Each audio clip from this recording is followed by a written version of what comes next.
Lee, we got a lot more to discuss with the JFK Files release. I think a lot of people saw earlier this week, I was in Washington, D.C. I had gone there for the JFK disclosure hearing, but it was postponed. How are you tonight, Lee? I'm very good, very good. Speaking of which, I got very good news. Yeah. Okay. Well, let me tell you, I think fortune favors the bold. Do you agree with that? Yes, always. Okay. So last week I was doing a JFK truth-a-thon to try and raise money. I Mm-hmm. went through 4 days, and in 4 days I raised $50 total from one 50? person. Yeah, 50 from Mm. one person, and that's not good. Mm. Just I've never raised that little money before. So I was laying there worried about my rent, worried about food, worried about my expenses. And then I saw the JFK hearing was on Tuesday. And so I said, okay, what's the stupidest thing I can do right now? I'm not raising enough money to pay my rent, right? I'm going to be in trouble if I don't pay rent soon. So I said, I know I was trying to raise 450. I'll raise 650. Figure it's going so well. Why not? Right. But fortune favors the bold. So I raised the money to go to Washington, D.C. now. That's the big Wow. news. I'm going That's to great. Washington on Tuesday. I will be at the JFK hearings. And you know one of the people who's going to be testifying? Who? Jeff Morley, Jefferson Oh, Morley. wow. That's great. Ah, Uh, man. he's I'd rather have him testify than me, because first off, my voice, but Jeff really knows his stuff on this. And I was listening, I appreciate you mention who Jeff Morley is, uh, Jason. He is the curator of the JFK Facts website. Well, I guess it's a Substack now. It's a website Yeah. still, but also he's just an author and definitely one of the most knowledgeable people about the history and all of the known evidence of the JFK assassination. And so, I was going through my files. When I first interviewed him, guess when it was? Uh, I have no idea. November 2017. Hmm. So I've been very worried about this JFK issue for a long time, Yeah. almost 10 years. And the second time I interviewed him was November 22nd, 2017. We had him on first on the 15th, and then a week later on the 22nd, we had him. And of course, Uh-huh. that's the JFK assassination Right. date. So I, what was interesting about listening to Jeff when I interviewed him, first off, I the first time we interviewed him, I had my co-host was Garland Nixon. Remember Garland? And I do. then my sitting in the studio was John Kiriakou, later to Mm-hmm. be my co-host on the backstory. Right. So John knows a lot about the CIA, and of course he was in it. He's a whistleblower, but he's interested in the JFK files, and so that was great having John Kiriakou interviewing him. But what struck me was I haven't really changed much. Here's what I mean. Remember last week on this show I said it's not really about who the gunman is; it's about the system around him. Right. Yeah, Remember that? I do. Okay. Okay. Well, I will say I said exactly that thing November 22nd, 2017. Hmm. I mean, I said exactly the same thing.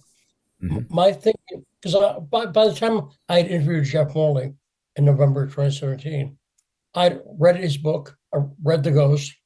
I'd not read Our Men in Mexico, his story about Win Scott, but I know a lot about JFK. I read some fake stories. I'll put it like this. There's a book called Legend, Lagend. Uh-huh. It's BS. It was influenced by Angleton, and it's it's counterintelligence. We'll say that disinformation. It was the first one I read though, and it was interesting. Later finding out the truth about this stuff, and so I'm excited. I'm going to go down to the hearings. I don't know what I'll see, but I expect to see Representative Luna because she's leading the hearings, Right. right? Yes. And I expect to give her a dossier that I put together. The written material I put together. Here's the good thing. I'm still glad I did that truth-a-thon because you know why I'm doing this? I do a like 2 3 minute video at the top of every hour, right? Uh-huh. And then next hour I do another one. That sounds easy, right? Well, the thing that makes them work though is I keep doing them hour after hour. I did 12 hours the first day, like 11 hours the second day. So I do a lot of material. And when I'm not talking, which is most of the hour, I'm preparing for the next hour. So Right. I'm researching and writing and stuff. I got some really good essays in there about Angleton, about Mary Fisher Minor. Hmm. Just look, I think the big deal about tell people who Mary Fisher Minor is, just because you talk better than me.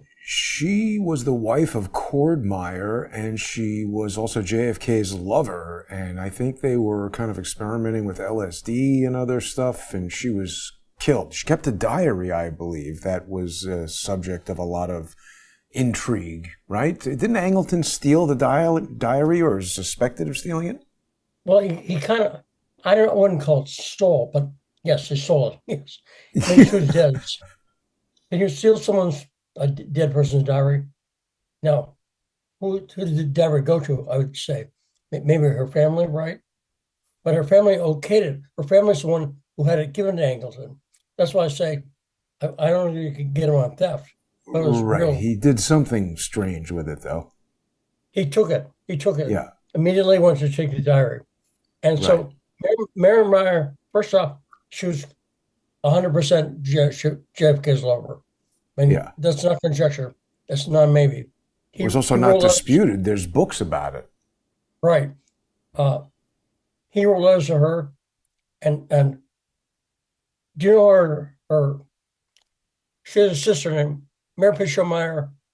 Her family was kind of famous uh, American aristocracy. So one of her, I forget, I think her father or grandfather was governor of Pennsylvania, for instance. And Mary Meyer has a sister named Tony. Now, Toni. Tony married a guy named Ben Bradley, who worked for Right. the Oops. the Newsweek at the time, and later went on to Wall Street head up the Journal, right? Washington. Oh, no, No, Washington Post. Right. Right. You can see him in a film called All the President's Men. Right. Who Ben plays Bradley's Bradley in that? he's a major. There's an actor playing him. I'm not sure it was. I think Jason Robards maybe. You can check on That sounds he's a right. character. He's a character. Yeah. I mean, Jason in the movie. Robards. Good Very call, good Lee. guess. See that? See, I'm brain damage, but only as Still far as there. I'm going. Yeah. Well Right. done. Good call. I like Jason Robards. He was a good actor. I think he's got to be dead, right? I think so, yeah. And Jason Robards, I thought, was a very good choice for that. Physically, Yeah. he sort of looks like him. He's also Mm. got that gruff thing that Ben Yeah. Bradley's got. Yeah. So the reason I think that's significant is I was also talking about Peter Dale Scott. Peter Dale Scott. Now, do you know about Peter Dale Scott? I mean, I've seen him speak and stuff, and I'm aware of who he is, but I can't say I know very much about him. So he coined the phrase deep state. Oh, yeah, right. That's his term. If you look at Peter Dale Scott, his book called Deep Politics and the Assassination of John F. Kennedy. You look it up. So he's really informed my thinking a lot. I had a piece about Peter Dale Scott too, because again, he's not focused on like who pulled the trigger. That's Right. He's focused on the system around it, and more or less the same thing. And so Peter Dale Scott really influenced my thinking on not just JFK, but the whole system. Now, when he talks about the deep state, who does he talk about? See, a lot of people at this point will go, well, FBI, CIA, right? He goes beyond that. Yeah. He goes groups like the FBI, CIA. He also includes organized crime. right? Yep. It also includes the media. Mm-hmm. So Ben Bradley, his sister-in-law is murdered. Mary Picture Myers murdered. He gets a mysterious call from Japan that night. He doesn't say who it is, but he describes this in a video that I posted on my Patreon. And also, by the way, all the stuff I did on Patreon was all posted free. You have to be a member, but I posted it free because I want people to see this. So we did a podcast about this, and we included a clip of Ben Bradley. So he gets a call from someone in Japan. It says, "You have to give Mary's diary. She wanted hidden." That's what they said, but she didn't tell him that. You see what I'm saying? You know. Why Japan though? That's strange. The first thing that comes to my mind when you say Japan is that Lee Harvey Oswald was working at a radar station in Japan at one time. Yeah, I don't think it. I don't know who it is. I've never really researched it, but Owl Killer is in the house, Lee. Going back to the old days. Welcome, Owl Killer. Owl Killer. Yes. Yep. Great to see you. So Mary Pinchot Meyer. They get the message from Japan. He got a call to say get the diary. When they went to her place, Angleton was there and was picking locks. Now, if you're a journalist, what should you do at that point? Maybe report that there's somebody there breaking into the house. Seems suspicious. She knew Angleton, but I'd still say, well, she said, you should report it. You know, look, if you died murdered, right? And I went to your house. Look, if someone, let's say your father came over to your house for some reason, and I was there picking your locks. It wouldn't go unnoticed. Right, and I were saying, no, Jason and I were friends. Right. At that point, that's in question, I think. Right? Right. Yes, absolutely. Or even if you are friends, like what the hell are you doing picking the lock when the person's in there dead or just died? And so here's what else he could have done. He could have written about it. He never wrote about it until near the end of his life when he wrote his biography. So that's why Peter Dale Scott says the media is part of the deep state. And in this case, and guess what happened to, I'm trying to think when this happened. The next year, I think, guess what Bradley got? He saw Angleton there. He didn't report. He didn't say anything about it. Then he became the editor of the Washington Post. Boom. Exactly right. And I call that payback, right? Yep. And this is why I think, see, again, I don't want to sound macabre, but I don't think the murder of Mary Meyer is the big deal. It's it's the network that had that done. You're right, because it's just some trigger man. It's just a criminal who is essentially irrelevant. That's not the person who made Ben Bradley the editor of the newspaper. That's a huge apparatus. And then Ben Bradley went on to take down Nixon. Okay? More deep state stuff. Right, because Nixon was trying to get rid of, Nixon didn't trust the CIA. And again, a lot of people say, well, Nixon's not great. But look, try to pretend you don't know about Nixon and Watergate. Try to pretend for a second. Because first off, Watergate, who was one of the burglars, the plumbers at Watergate? G. Gordon Liddy, what's his name? Howard Hughes? No, Howard. E. Howard Hunt. Hunt, right. E. Howard Hunt. That's the video, yeah. You should play it a little bit, Jason. Yeah. That's the safe. Well, let's play this, Lee, when we go over to the sponsored section on patreon.com/Stranahan and also on odyssey.com/crowdsourcethetruth, crowdsourcethetruth.substack.com, and the others. We'll play it there because it's just, YouTube, you never know what they're going to do to take it down. And this is a good clip for us to look at. Right, absolutely. So I'm saying the system, look, the fact that he went on to take down Nixon, right? I mean, Bradley's was the editor, and furthermore, who else did it? Bob Woodward. So in the podcast I did, that's up on my Patreon now, and it's free, and it can just be a member. John Kiriakou was talking about when he worked at the CIA. One day he was in his office and he looked out and saw Bob Woodward walking by, unescorted at the CIA. Wow. And he asked his boss, I include that clip too. I said, is that Bob Woodward? And she said, yeah. She said, what the fuck is Bob Woodward doing here? She said, you didn't hear? And John said, hear what? The director wrote a letter. Bob Woodward's working on a book. Everyone's got to cooperate with him. Wow. And John was like, I don't want to. So that tells me Bob Woodward, Naval Intel. Right. And pretty good access at the CIA. Right. I mean, could you walk around the CIA even if you got in? No. Just unescorted? No, of course not. Get shot or something. Right. And so that tells me about the connection. We have Bradley, who hid the diary. We don't know why. Again, we really don't. I mean, he says it was because it was private. Not a good reason. Yeah. Not a good reason when she's been killed and her lover's been killed. And her lover was JFK. The president, right.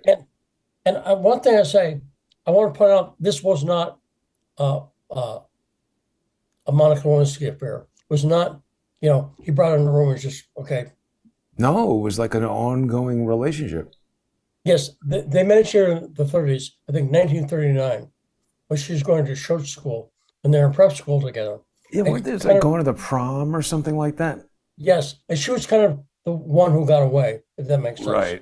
Right. And then they kept being in the same circle. And I point that out because, like, if you're Bill Clinton, I'm not knocking Monica, by the way, but that was a very transactional relationship, okay? She'd come in and do her thing, and she'd leave, right? Pretty much, it seems. No, right. So I would say with someone like that, I'm not saying I'm not saying anything bad about her, but that's not close connection. I've talked before about one thing I love about you, Jason. I've known you for so long. You're one of the few people I trust.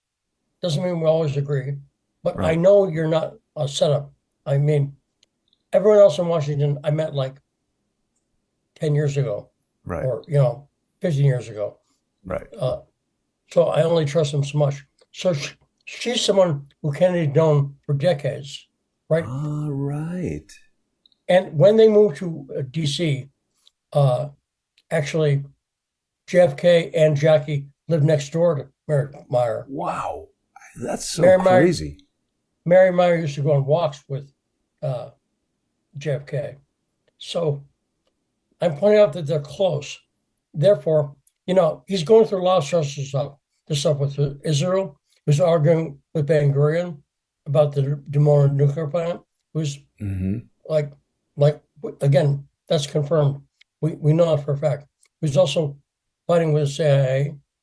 I was very mad about the Bay of Pigs. And so what I'm saying is, I hope this makes sense. When you're under that kind of stress, having someone you trust and are intimate with. Right. You see what I'm saying? She's, in a sense, someone he could be sexual with, but also someone he trusted. Therefore, he could, be laying in bed after. I'm making this up, obviously, but afterwards going, oh, fucking Ben Gurion or whatever. You see what I'm saying? Yes. Yeah. And it's actually the basis for a story I got working on, a fictional story where I think I told you about this before, where JFK doesn't get killed. Instead, Jackie gets shot. Whoa. And they miss JFK and they kill Jackie. And then it's like an alternate history story, like The Man in the High Castle, that kind of thing. Yeah. That was a cool show. There's a Stephen King movie, I think, where the guy goes back in time and stops Oswald from shooting. 11/22/63. Yeah. I like that book. But what happens in mine is Jackie gets killed, and then JFK marries Mary Pitcher Meyer because she's divorced, and now he's widowed, right? And so I've got scenes where they're laying in bed smoking weed in the morning. You know, But there are like recordings or writings where he's talking about doing LSD with her and all kinds of stuff. And then I just heard for the first time, I don't know if this is new or old, but it was a recording of Jackie Kennedy calling the White House, speaking to LBJ, and he's saying things like, "I love you," and all kinds of weird stuff. Have you heard that? I've not heard that one, no. I couldn't believe it. So for sure, we know they had pot, that was reported. Timothy Leary, the LSD guru in the 60s, he wrote a book called Flashbacks. In his book, he said that Mary Prince Schemeyer, who he knew, gave LSD to, he believes, Kennedy. Yeah. I don't remember which book I read that spoke about that, but I do remember reading that. Here's a fact check. Tommy Chong says JFK smoked cannabis in the White House. That's true. I think that's very established. I believe he did LSD with her because actually, a lot of people were doing LSD at the time. When I started to deal with this JFK stuff online last week, I was posting bunches of about acid. Now, not just because I've done it and kind of like it, but acid is an interesting drug because the CIA at first thought they would use it to control people's minds, make them violent. MK Ultra. But anyone who's ever done hallucinogens knows it doesn't make you violent. It makes you kind of feel at one with the universe. Does it make sense? Well, yeah, and they spoke about this in that book, Chaos, how they were testing like LSD and then something else. And then the mice who had the LSD were just sort of wandering around aimlessly, and the ones with the something else killed each other. So they started giving people that other stuff. Right. I was reading the story of Owsley Bear Stanley. Owsley Stanley was the Grateful Dead's acid maker. He made the best acid because he took it seriously. So I've been reading his biography. Very interesting. That was the late 60s. Because remember, LSD was legal up until, I think, 66, around there. Wow. It was, totally legal. So it's been very interesting. But I actually, Lee, I just saw a Grateful Dead sticker on a car for the first time in a super duper long time out on this road trip back from DC. Was it a Cadillac? No, it was like a pretty nice new like Jeep with the Grateful Dead sticker. I was thinking, I don't know, it's a good way to get the cops to pull you over. Well, the cops are probably Dead fans at this point, or like. Remember my producer, Rod's a smart guy, but he did not know what a deadhead is. Wow. They don't have them in Philadelphia. I don't know, but I think he's of an age where it might not be. That's true. He was younger. Now, Lee, we're just about at the end of our segment here. We're going to be making our way over to the sponsor exclusive portion of the show. People will be able to join us if you're not yet a sponsor on patreon.com/Stranahan. Right now is an excellent time to do that. Lee has all kinds of content up on the page. A lot of it is available for free, but it's important to support independent journalism, help Lee fund his trip to the JFK assassination hearing, and visit patreon.com/Stranahan. You're also going to be able to get it, of course, if you're sponsoring on odyssey.com/@crowdsourcethetruth, crowdsourcethetruth.substack.com, or subscribestar.com, or patreon.com/crowdsourcethetruth. Take us out, Lee. Okay, Jason, I've got a prediction. Yes. You'll not know the name, I can tell you. You know a lot about JFK, but I guarantee you don't know this name. Which one? I'll tease it. It's French. I'll leave it there. The press secretary? I don't know. We'll be back in just a moment. But he's French also, right? Pierre Salinger. We'll be back. Stay with us, everybody. Thanks.